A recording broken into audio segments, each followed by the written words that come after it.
Well, hey, Pulsar Halo. This is Pulsar Halo TV, and this is Big T coming at you. I'm solo here tonight, so I'm going to try and get through a lot of things in this short half hour that we have here tonight. I want to welcome you to Pulsar Halo TV. If this is your first time being here, this is where we talk about techie stuff.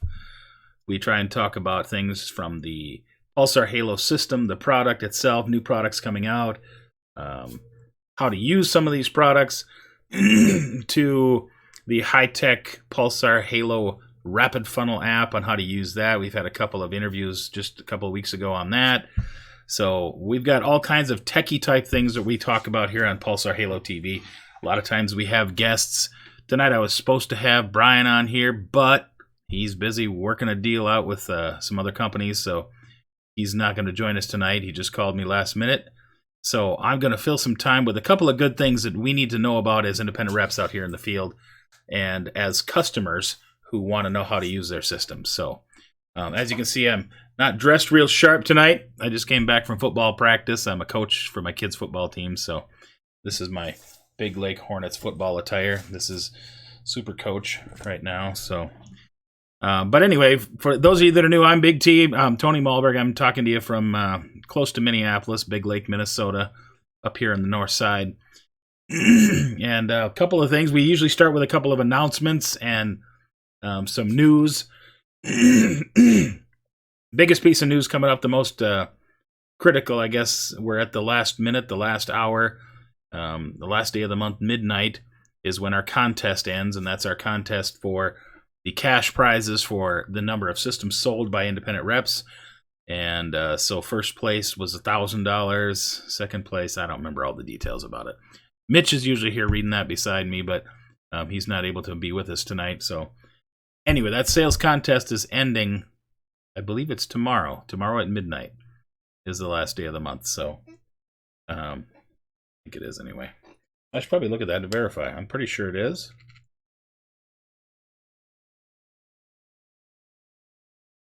Oh, no, actually, Friday is the last day of the month. So you got 2 days yet. So the 31st, the last day of the month is 31st. So, so a couple of things we wanted to cover tonight. I had a couple of questions from some customers who happen to be independent reps as well. I think Gene Laval was asking me about how to get the cameras to record. And he had a couple of good questions that took me a little bit of thinking about. He wanted to be able to trigger a recording right from the app on his phone. So he wanted to be able to just push the button on his phone and trigger a recording. Now, obviously on your phone, depending on which app you use, there's a camera button to where you can actually take a snapshot. But if you wanted to trigger a recording and set that up, so we're going to show you how to set up a scene to trigger a recording. We're also going to show you how to set up event triggers. So there's two different specific things that we're doing. So if you have an event like an alarm, if the alarm goes off, there's a spot where you can do that. So we're going to go in and talk about that. And then we're also going to talk about setting up a scene. So you can trigger, for instance, in the situation where somebody opens a door, you want that camera to actually have a trigger. Maybe you got your door sensor on a liquor cabinet or a gun safe, and you want the camera to record who's in that gun safe or that liquor cabinet. So you've got the camera pointed at it, and when that gun safe opens, automatically triggers a recording. So we're going to take you in and show you how to get into that area of your web portal, which is the difference for those of you that are new with this. You've got the app that's on your phone, but you've also got a web portal to control things and a lot more detail that you go to on your computer. So I'm going to take you on there and show you how to get into that area and show you how to set this kind of stuff up. So, and then if we've got some extra time, I want to wrap up with a couple of things on the back office of our website, if we've got time to do that. So with that, we're going to get into it. I'm going to share my screen with you. And actually, you know what? I'm going to start from the beginning. For those of you that don't know how to get into your portal, we're going to cover that as well. So I am just going to start with a new screen. And I'm going to share my screen with you right now. So there you go. This is just a web browser. I'm using Google Chrome to get on here right now. But if you go up there and just type in myhalosystem.com and hit enter, that's going to take you into the Pulsar Halo web portal. Now, the username and password that you put in here is the same username and password that you use to log into your app. They're the same. This is just a computer version, a web interface version of your app. So I'm going to use my mom's system out at the farm there. Same username and password that you punch into your app. And you hit login, and boom, it pulls it up. And so all the things that you see on your app, you should see here, plus this has a lot more functionality and options that you can look at as well. So first place we're going to go is if you have video cameras, you will have this video section right here. Now, if you don't have video cameras yet, if you don't have the video service, you will not see this this part of it right here. So maybe you log in, it'll also be grayed out on your app, or you won't be able to access it on your app. Well, that means you don't have video service yet. So once you get video cameras and the video service is added, the $7.99, now you'll get access to your video system. So over here in this video section, this is what we're going to focus on here tonight. You can go view your live video. You can see your cameras right here on the app. So you can take a look and see some of these. They take a little while to catch up here, because if you didn't know, our cameras do not start streaming and using your internet bandwidth until you're viewing them, which is one of the unique parts about our cameras, that some other cameras don't have that option. But what that does is that saves your bandwidth. So if you've only got so much bandwidth, it's not eating up bandwidth just sitting there. The only time it's actually starting to use the internet bandwidth and the data is when you're viewing them. So right now I'm viewing 4 cameras, so I'm using 4 cameras worth of data right now, and those cameras are using data at the farm there. So this is the farm out in North Dakota. I got a system at my mom's farmhouse. She doesn't live there anymore, but we wanted to be able to keep an eye on the place, and so this gives us the option to keep an eye on the place with security and everything. So that's where you can go to look right here. Obviously it's not as functional. The video system was designed to be used with an app, and so there's a lot more functionality on your app than there is here. You can't pan and tilt any of the cameras that are pan tilt from the computer because they're designed to be used with an app. This is just for back-end setup and things like that. So this is the live video spot here, and you can click on it if you just want a bigger screen version of this. And then if you've got the event recordings set up, this is where you'll go to look at your event recordings, is this recordings area. And as you can see here, I've got some event recordings that are stacking up here. I've used 80% of my 250 video clips allowed. And so you can see those clear back to whenever I've got it set up to where whenever somebody arms or disarms the system, it takes a video clip. Or if there happens to be an alarm that goes off, it'll automatically take a video snapshot of whatever cameras I've got set up to do that. Now, that doesn't happen automatically. I've had some people call and say, well, my cameras aren't recording on an alarm or when I arm. No, you have to tell them to. And that's where I'm going to take you to right here in these camera settings. So you go to your camera settings, and this is assuming you've already got these cameras set up. They're already up on your system. And so now you can look at these cameras here. And I'll go to the garage camera here, for instance, because this is one that I have wanted to set up and haven't yet. So I'm going to tell my garage camera some features to do. So you click on the garage camera, and then you go into this edit, this little pencil here. And once you are in there, you've got general configuration and wireless configuration. Well, we don't need to do any wireless configuration. It's already up and running wirelessly. So we're going to go into the general tab, and you click on this little pencil to edit that again. And now you can see these are standard settings that you can check or uncheck for any camera that you have set up. So obviously the camera name and description you don't need to mess with there. But here we've got recording on. Well, I want my camera to record whenever somebody disarms the system so I can see who disarmed it. I'm going to check this box here. You can also set it to where you can take a recording when somebody arms the system as well. So, these are just standard features that they put in the camera that you have to check in order to enable them. Now down here, this is recording on zone alarms. And what that means is if your security alarm goes off, you can tell it to, on whichever zone set off the security alarm is which one you want to record. Or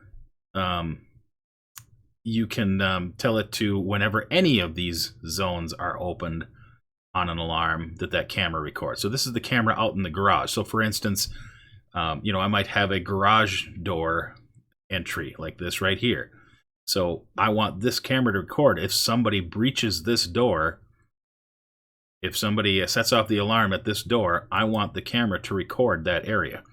Well, I also might want that camera to record whenever somebody comes in the front door as well. That camera might be covering both doors, or maybe you want all your cameras to record on anytime there's a sensor going off, whether it's the smoke sensor, garage door entry, front door, patio door. So whenever your system is armed and the alarm goes off, this is where you can tell it to record whenever patio door gets open, front door gets open. I shouldn't say this. When the patio door gets breached, front door gets breached because the alarm is set. So any of these things go on when the alarm is set, then that will automatically do the recording.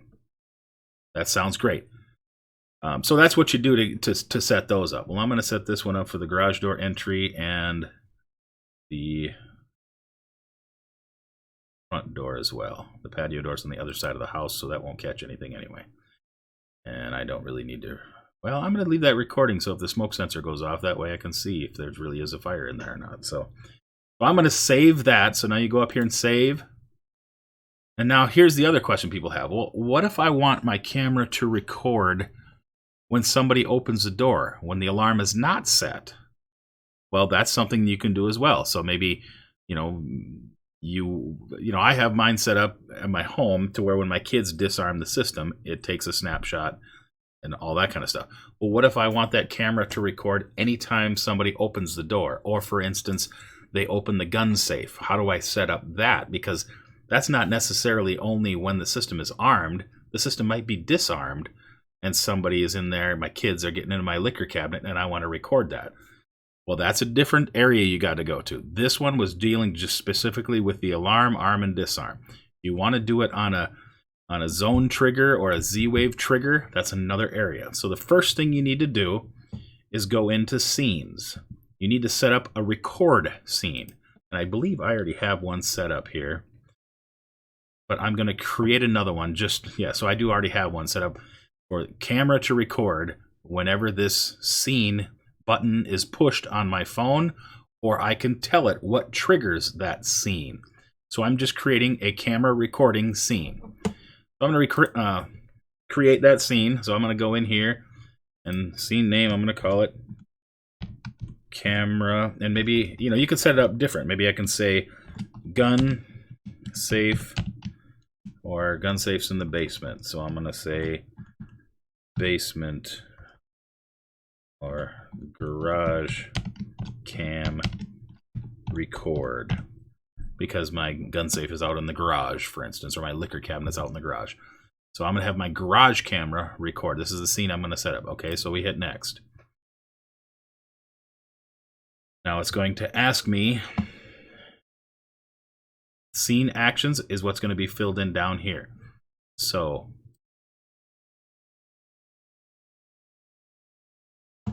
select the camera, because we're setting up a cam record scene, so obviously it has particularly to do with the camera. What camera do you want to record? I just told it, I just gave it a title, garage cam, but now I need to go select that garage camera. And what do I want it to do? I want it to trigger recording using your garage camera. So it's kind of, there's only really one option to choose there, but it gets you there. So I'm going to add that there. Now I've got this scene created to trigger recording using my garage camera. So I'm going to save that scene, garage cam record. Okay, so now I've got that scene set up. That's just step one. Now step two, now once this scene is set up, you can go on your phone and look at the scenes in your phone.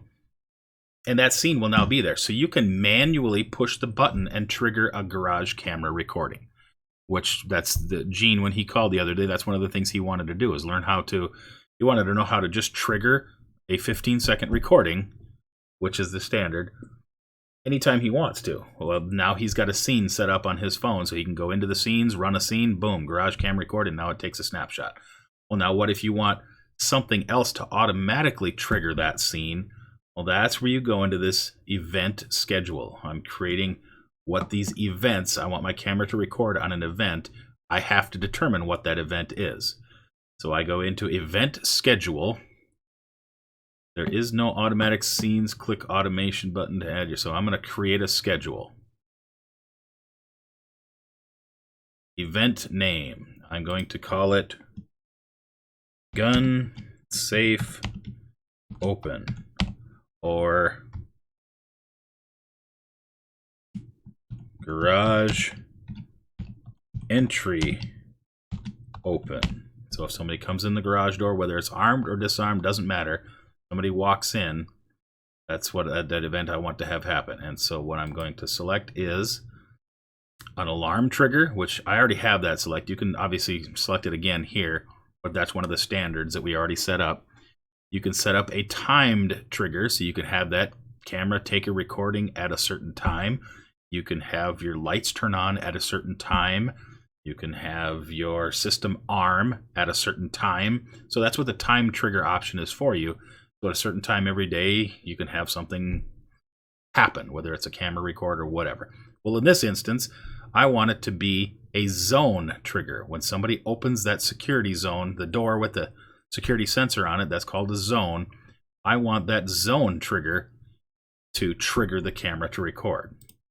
So I'm going to click that, and now it gives me the options. What do you want? When the patio door opens? No. When the patio door closes? No. When the patio door gets tampered? No.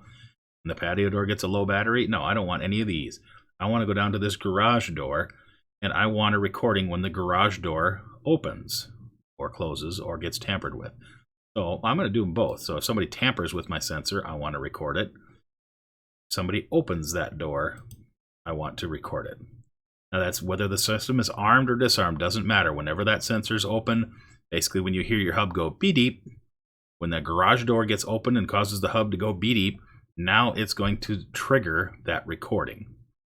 So now that zone, when that garage door is opened, that's what I want to trigger. And now it's asking you, what do you want it to trigger?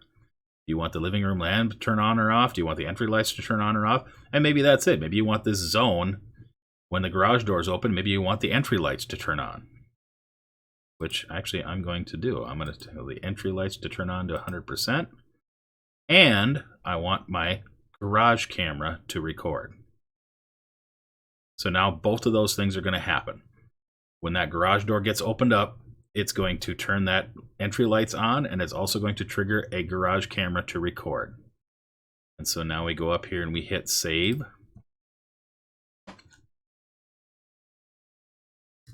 Scheduled to run on zone open and tamper and garage door. So when that zone gets opened or gets tampered with on the garage door entry, that camera is now going to automatically record. So that's how you set those kind of things up. And so you got so many different options. And we were just dealing directly with cameras, but this event and scenes, you can do it with any device. I mean, you can set up a personalized scene to have your garage door open, your system to disarm, your front door to unlock. And that's where you set that scene up.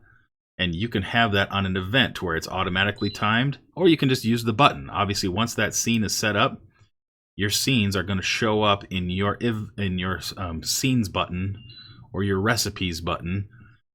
You'll be able to see those scenes, and you can run those scenes manually with your phone, or you can set up an event to have those scenes run on an event schedule.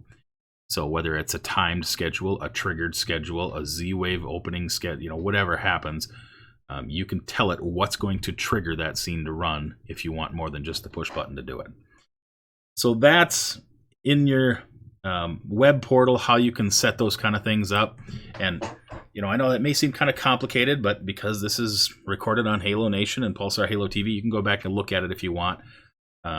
but those are just setting up scenes to help your camera record. So I hope that helps a lot of people. I mean, I've had people ask me several different kind of questions about that, and that's where you go to get those kind of things done. So I'm gonna go to the blogs here and see if we got any questions.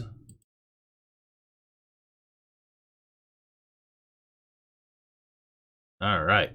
I'm going to do a couple of shout outs. We got a good amount of people on here tonight. We got Nolan Hefton's on here. Daryl Stewart. Are the cameras PoE enabled? Oh, PoE, power over Ethernet. They are not, but Dean Johnson has found a very inexpensive way to convert them to be PoE powered if you want them to be. It's not ideal, but obviously our camera options are very high. They're high-end camera options, but they don't have all these functionalities. The PoE we found is not something that most homeowners are really looking for. That's more on the commercial side. So they are not, and they don't have any. They're not. There's no future updates that they're going to try and make them PoE. It's just it brings the cost of the camera up enough to where it's raising the cost of our cameras if they were PoE enabled for the majority of people that aren't going to use PoE. Just to be frank with you and just be honest with you. So the power over Ethernet, which means you can run power through the Ethernet cable. Most people aren't going to be willing to run the cabling to do that. So it just was more cost effective to keep the cost of our cameras lower by not having it. But you can adapt it. I think it was only $14 or something like that if you want to add PoE. To the cameras, there's a $14 adapter that you can buy for it. So thanks for the question, Daryl. Scott Clementson says hello. Dean Johnson says howdy. Michael Alberts. Jeff Hoff is on here. Sean Miller up there in Fargo. Maxine Campbell's up there. Nick Muschetti. Hey, Nick. Hey, Donna. Good to have you on here. So anyway, so there's my shout outs to people. So that's the cameras recording.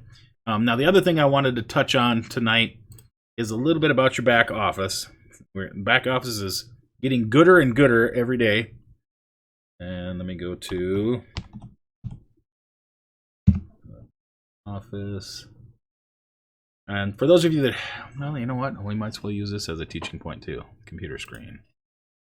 So some of you that are new, maybe you haven't logged into your back office very often, can't remember how to do it, whatever it is.